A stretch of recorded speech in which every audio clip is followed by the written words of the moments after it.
अस्सलाम वालेकुम। हम शुरू करवा रहे हैं कॉम्पिटिटिव एग्जाम्स की तैयारी और बिल्कुल फ्री। इसके लिए हमने व्हाट्सएप चैनल भी बनाया है जहां पे आपको daily job alerts, different past papers की एमसीक्यूज और बिल्कुल फ्री नोट्स भी शेयर किए जाएंगे। सबसे पहले हम आपको इंग्लिश का सिलेबस कवर करवाएंगे। आप किसी भी पेपर को अटेम्प्ट करते हो तो आपके लिए इंग्लिश ग्रामर पे कमांड हासिल करना बहुत जरूरी है। अगर आपको इंग्लिश ग्रामर आती होगी तो आप किसी भी किस्म का क्वेश्चन अटेम्प्ट कर पाएंगे। व्हाट्सएप चैनल का लिंक डिस्क्रिप्शन में दिया गया है, आप जरूर फॉलो करें, फ्रेंड्स के साथ शेयर करें। सबसे पहले शेयर करते हैं हम इंग्लिश का सिलेबस जो इंशाल्लाह आपको कवर करवाएंगे और डिटेल के साथ एक्सप्लेन करेंगे। सबसे पहले देखिए हम स्टार्ट करेंगे basic definitions of English grammar. Second हम सेंटेंसेस और उसकी टाइप्स करेंगे। थर्ड हम पार्ट्स ऑफ स्पीच करेंगे इंशाल्लाह। फिर correction, preposition, phrasal verbs, narration, change of words और पंक्चुएशन भी करेंगे। आपको टाइम वेस्ट नहीं करते, हम स्टार्ट करते हैं। सबसे पहले डेफिनेशंस देखते हैं। बेसिक डेफिनेशंस कौन सी होती हैं? जैसा कि सबको पता है अल्फाबेट्स टोटल होते हैं 26, जिसमें से कॉन्सोनेंट्स 21 होते हैं और वोवेल्स होते हैं 5। इनके साउंड्स भी पूछ लेते हैं। कॉन्सोनेंट्स जो होते हैं वो 24 डिफरेंट साउंड्स प्रोड्यूस करता है, कि वोवेल्स जो होते हैं वो 20 साउंड्स प्रोड्यूस करते हैं। वर्ड क्या होता है? इसकी डेफिनेशन है, a word is a group of letters or sounds. आपको किसी भी तरह पूछ सकता है। ये दिखने में इजी लग रहा होता है लेकिन जब एमसीक्यूज आते हैं तो हम फ्यूज हो जाते हैं। तो इसलिए डेफिनेशन करना बहुत जरूरी है क्योंकि डेफिनेशन ही वो पेपर में पूछते हैं। तो जो वर्ड और लेटर ग्रुप होता है, वर्ड लेटर्स का ग्रुप होता है। अच्छा, ये हमने लिखा नहीं लेकिन ए बी सी ये सब लेटर्स ही होते हैं। यहाँ पे वो लेटर्स की जगह साउंड्स भी पूछ सकते हैं। That convey a specific meaning, जो खास और वाजिया मतलब दे, वो वर्ड होता है। एग्जाम्पल देखें जैसे एप्पल। एप्पल किसको डिफाइन करता है? फ्रूट को। अगर हम रन की बात करते हैं, रन एक्शन होता है। हैप्पी फीलिंग्स होती हैं, डॉग एनिमल है और होम प्लेस है। ये सब के सब वर्ड्स हैं, ये कन्वे करते हैं एक डिफरेंट मीनिंग, सब डिफरेंट मीनिंग देते हैं। सेलेबल, ये लाजमी ध्यान से देखिए, ये बहुत इजी होता है। Saleable is a unit of sound in a word. एक वर्ड में जो साउंड होते हैं उनको होती है आवाज। Date contains a vowel sound, जिसमें एक वोवेल साउंड भी लाजमी होता है। कंटेन्स का मतलब मुश्किल होता है। It's a way to break down words. अच्छा, ये होता बेसिकली ये है कि ये एक तरीका है जिसमें ब्रेक डाउन वर्ड्स को करते हैं टू स्मॉलर पार्ट, छोटे छोटे हिस्सों में करते हैं। टू हेल्प विद प्रोनाउंसिएशन, कि हम इसे प्रोनाउंस कर सके, ये हमारी मदद करे हमने इसे पढ़ना कैसे है। उर्दू में इसकी डेफिनेशन देखें, लफ्ज, ये लफ्ज का कोई जुजू जो एक आवाज दे। एग्जाम्पल देखिए, कैट, ये सिर्फ एक आवाज दे रहा है, इसमें एक सेलेबल है। और जैसे रनिंग, रनिंग, ये दो सेलेबल्स होते हैं, रनिंग। अब बनैना की बात करते हैं, दे ने ना। अब ये देखिए तीन सेलिबल्स है, साउंड्स है ना, तीन आवाजें आ रही हैं, फिर एक वर्ड बनता है। से कंप्यूटर।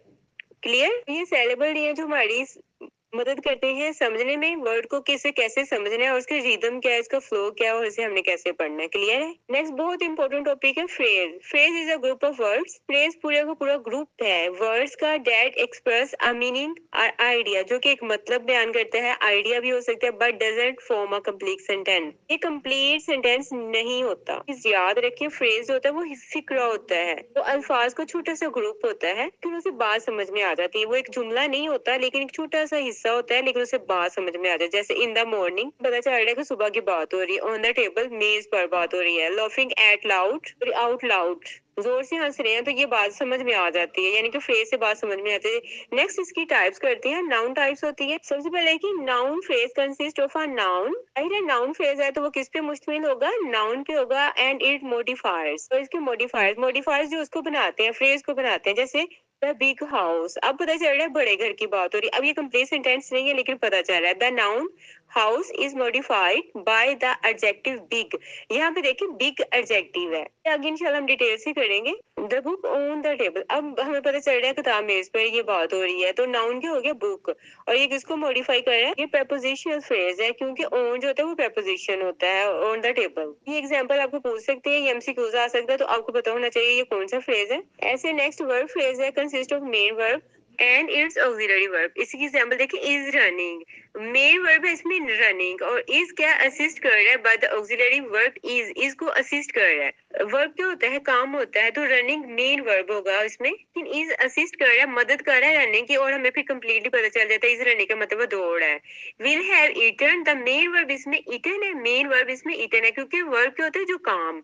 तो इसको असिस्ट कर रहा है, इसकी मदद कर रहा है ऑक्सिलरी वर्ब, जैसे कि विल हैव, ये ऑक्सिलरी वर्ब्स होते हैं। ऑलरेडी हम हर चीज ग्रामर की करवा चुके हैं। नेक्स्ट इंशाल्लाह साथ फिर दोबारा आपको लास्ट में करवाएंगे, क्योंकि हम यहाँ पे कंपेटिटिव एग्जाम्स की तैयारी करवा रहे हैं। नेक्स्ट देखिए एडजेक्टिव फ्रेज। एडजेक्टिव का मतलब होता है कोई ना कोई खुसूसियत सिर्फ बयान करना। एन एडजेक्टिव फ्रेज मॉडिफाइज है नाउन एंड प्रोनाउन। ये नाउन और प्रोनाउन दोनों को मॉडिफाई कर सकते हैं। जैसे example very happy.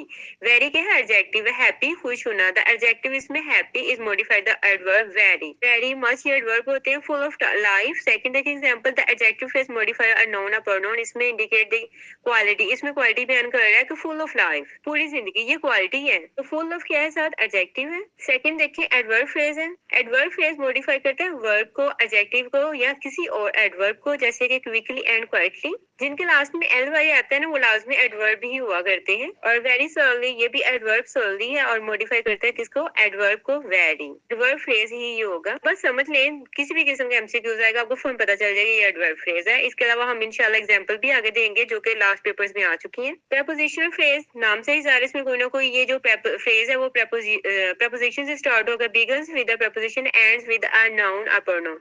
Start preposition से होगा लेकिन लास्ट इसका कहाँ से होगा? नाउन और या प्रोनाउन से। जैसे in the park, in preposition है और जो फॉलो कर रहा है इसको नाउन को कौन सा? Park. Under the bridge, preposition under और किसको फॉलो कर रहा है? ये नाउन को, ब्रिज को। जिरंड फ्रेज ये कंसिस्ट होता है एक जिरंड पे, और जिरंड क्या होता है? Verb form ending with ING, यानी कि ऐसा वर्ब जिसके लास्ट में आईएनजी आए और ये एंड इट्स मॉडिफाई। एग्जांपल देखिए ईटिंग अ हेल्दी ब्रेकफास्ट। देखिए ईट जो है ना वो वर्ब है ना, आईएनजी साथ में लगने से ईटिंग और ये जिरंड आ गया। अगर स्टार्ट में आ जाता तो ये जिरंड होता है। वर्ब के साथ लास्ट में आईएनजी आ जाए और वो स्टार्ट में आ जाए तो वो जिरंड होता है, वो एज अ नाउन यूज होता है। इसमें एडजेक्टिव हेल्दी यूज हुआ है और ये किसको कर रहा है? मॉडिफाई नाउन को। ब्रेकफास्ट इसमें नाउन है। लेकिन एग्जांपल आप खुद देखें, लोगो जैसे हमारा इन्फिनिटिव देखिए, एग्जांपल देखिए इसकी, सॉरी इन्फिनिटिव डेफिनेशन पहले देखिए। An infinitive phrase consist of an infinitive verb. इसमें एक इन्फिनिटिव वर्ब फॉर्म आएगा जो कि, अच्छा इन्फिनिटिव क्या होते हैं? जैसे जिरंड मैंने बताया वर्ब के लास्ट में आईएनजी आ जाए और जब वो स्टार्ट में आता है तो वो जिरंड यानी कि एज अ नाउन या प्रोनाउन के तौर पे काम करता है। अगर इन्फिनिटिव में देखें वर्ब के साथ टू आ जाए, दोनों में, जिरंड में भी वर्ब का काम है और इन्फिनिटिव में वर्ब का, लेकिन साथ में टू आ जाए और वर्ब आ जाए, स्टार जो भी है हमारे पास वो टू से हो, साथ में वर्ब आ जाए तो वो इन्फिनिटिव होता है। इसके मॉडिफायर्स देखिए, एग्जांपल में to eat a healthy breakfast. To eat infinitive है, हेल्दी इसमें एडजेक्टिव है, ये मॉडिफाई कर रहा है नाउन को। अब यहाँ पे ब्रेकफास्ट नाउन है। लेकिन आपने खुद एग्जांपल देखने। नेक्स्ट पार्टिसिपल फ्रेज देखें, तो आपको डेफिनेशन भी साफ साफ पता चल गई है। पार्टिसिपल क्या होते हैं? Participle phrase consist of a participle, एक पार्टिसिपल होता है। अब पार्टिसिपल क्या होते हैं? वर्ब होता है ये भी। फॉर्म कब बनता है? Ending in ING or E D. Verb के लास्ट में आईएनजी या ईडी हो तो पार्टिसिपल बनेगी। एग्जांपल देखिए, walking down the street. Participle इसमें क्या आ गया? वॉकिंग, ये प्रेजेंट पार्टिसिपल होता है। ये प्रपोजिशन फ्रेज को कर रहा है। डाउन जो है वो प्रपोजिशन फ्रेज है, down the street. Exhausted from the journey, last verb के लास्ट में ईडी आ गया तो ये पास्ट पार्टिसिपल होता है। पहले वाला जो वॉकिंग था वो प्रेजेंट पार्टिसिपल था और ये पास्ट पार्टिसिपल है। फ्रॉम द जर्नी इसमें भी प्रपोजिशन फ्रेज आया हुआ है। नेक्स्ट क्लोज क्या होते हैं? क्लोज भी एक ग्रुप होता है वर्ड्स का containing a subject and predicate. इसमें सब्जेक्ट और प्रेडिकेट होता है। अब वो दोनों क्या होते हैं आगे देखते हैं इसकी टाइप्स में। इंडिपेंडेंट क्लोज होता है और ये मेन क्लोज भी कहलाता है। इसके दोनों ही नाम है।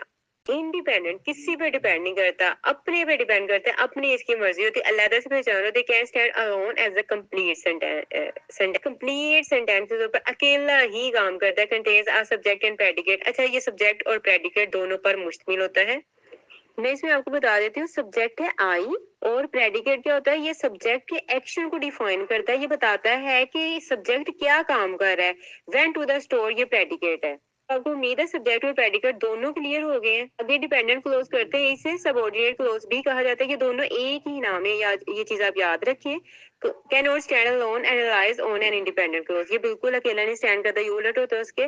Often introduce by subordinate conjunctions, जैसे कि बिकॉज, ऑल्दो, इफ। मतलब ये वर्ड्स आ जाते हैं इनमें से, या कोई और भी इसी तरह का वर्ड्स आ जाता है। बिकॉज, ऑल्दो, इफ, कुछ भी ऐसा आ जाता है तो वो आपका डिपेंडेंट क्लोज होगा। क्योंकि, इसलिए, अगर, इस तरह की चीजें हमें बताते हैं। ये डिपेंड कर रहा है किसी दूसरी बात पे। ठीक है, ठीक है। जैसे एग्जाम्पल देखिए, because I forgot my lunch. I went to the store, मैं स्टोर पे गया, ये इंडिपेंडेंट था। और डिपेंड कर रहा है, ये देखिए, because I all sorry because I forgot my lunch, क्योंकि मैं लंच भूल गया। नेक्स्ट एडजेक्टिव क्लोज आते हैं, इसे रिलेटिव क्लोज भी कहते हैं। ये दोनों एक ही नाम है, मॉडिफाई करता है आ नाउन आर प्रोनाउन को, usually introduce by relative pronoun, जैसे कि हु, व्हिच, दैट, ओम। इनसे स्टार्ट हो या ये दरमियान में आ जाए तो ये रिलेटिव, रिलेटिव का मतलब होता है निस्बती, निस्बत रखता है दूसरी बात से। एडजेक्टिव भी हो सकता है, हु बी, सिफ्त, दोनों तरह। जैसे एग्जांपल देखें, the book that I read was great. किताब दैट जो कि आई रीड मैंने पढ़ी, वाज ग्रेट बहुत अच्छी थी। ये देखिए एडजेक्टिव बयान, और यानी कि उसकी सिफत की अच्छी किताब थी जो मैंने पढ़ी। अब रिलेटिव मतलब निस्बत भी बता रहा है कि जो किताब मैंने पढ़ी ना, उसकी निस्बत क्या है कि वो अच्छी किताब थी। उम्मीद है आपको ये क्लियर है। नेक्स्ट देखते हैं एडवर्बियल क्लोज। ये मॉडिफाई करता है वर्ब को, एडजेक्टिव को और अनदर एडवर्ब को। इंडिकेट ये टाइम, प्लेस, मैनर, फ्रीक्वेंसी और कंडीशन में तो इंडिकेट कर रहा होता है। एडवर्बियल में ये लाजमी चीजें होती हैं, क्या? टाइम, प्लेस, मैनर, फ्रीक्वेंसी और कंडीशन। इसी तरह ये चीज याद रखें, एडवर्बियल और एडवर्ब में क्या फर्क था। इसकी एग्जांपल देखिए, I went to the store because I needed milk. यहाँ भी कंडीशन बता रहा है कि मैं इसलिए दूध स्टोर पे गया क्योंकि आई नीडेड मिल्क, मुझे दूध की जरूरत थी। ये कंडीशन है। फ्रीक्वेंसी में, टाइम में, प्लेस में ये कहीं भी आ सकता है, इसे एडवर्बियल क्लोज कहेंगे। याद रखिए, हु, विच, दैट आ जाए तो एडजेक्टिव होगा, लेकिन टाइम, प्लेस, मैनर, फ्रीक्वेंसी और कंडीशन आ जाए एडवर्बियल होगा।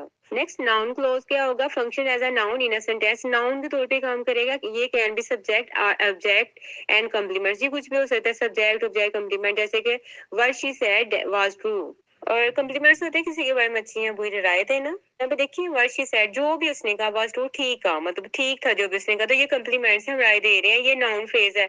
यहाँ पे व्हाट शी सेड ये एज अ नाउन यूज होगा और वाज टू कॉम्प्लीमेंट्स के तौर पे यूज होगा, ये नाउन क्लोज है। अब क्लोज का कॉम्बिनेशन ये बहुत इंपॉर्टेंट है, ये लाजमी देखें, आपको कहीं नहीं मिलेगा। कंपाउंड सेंटेंसेस होते हैं जो बेसिक है ना, यही चीज आपके एग्जाम्स में आनी है, तो बस डेफिनेशन थी, टच था। अब मेन बात है, उन्हीं के लिए जो लास्ट तक वीडियो को देखेंगे, कंपाउंड में two independent clauses joined by a conjunction. अब देखिए यहाँ पे इंडिपेंडेंट क्लोजेस यूज हो रहे हैं, जैसे कि एंड बट, कंजक्शन से मिलाया, एंड बट कंजक्शन है ना, इनसे मिलाया। जैसे I went to the store and I bought milk. अभी देखो I went to the store, ये भी इंडिपेंडेंट है, हमें पता चल गया मैं स्टोर पे जाकर कुछ लेने गया, ये बिल्कुल इंडिपेंडेंट है। सेकंड, आई बाउट मिल्क, ये भी इंडिपेंडेंट है, लेकिन अगर इनको ज्वाइन कर दिया जाए कंजक्शन के साथ तो ये कंपाउंड सेंटेंस होता है। कंपाउंड सेंटेंस की डेफिनेशन है, दोनों इंडिपेंडेंट क्लोजेस होंगे लेकिन उनको कंजक्शन से ज्वाइन किया जाएगा। क्लियर? सेकंड देखिए कम्प्लेक्स सेंटेंस, तो बड़ा मजे का था, दोनों इंडिपेंडेंट थे, लेकिन कम्प्लेक्स में क्या होगा, एक अब देखिए यहाँ पे इंडिपेंडेंट क्लोज होगा and one or more dependent clause होंगे।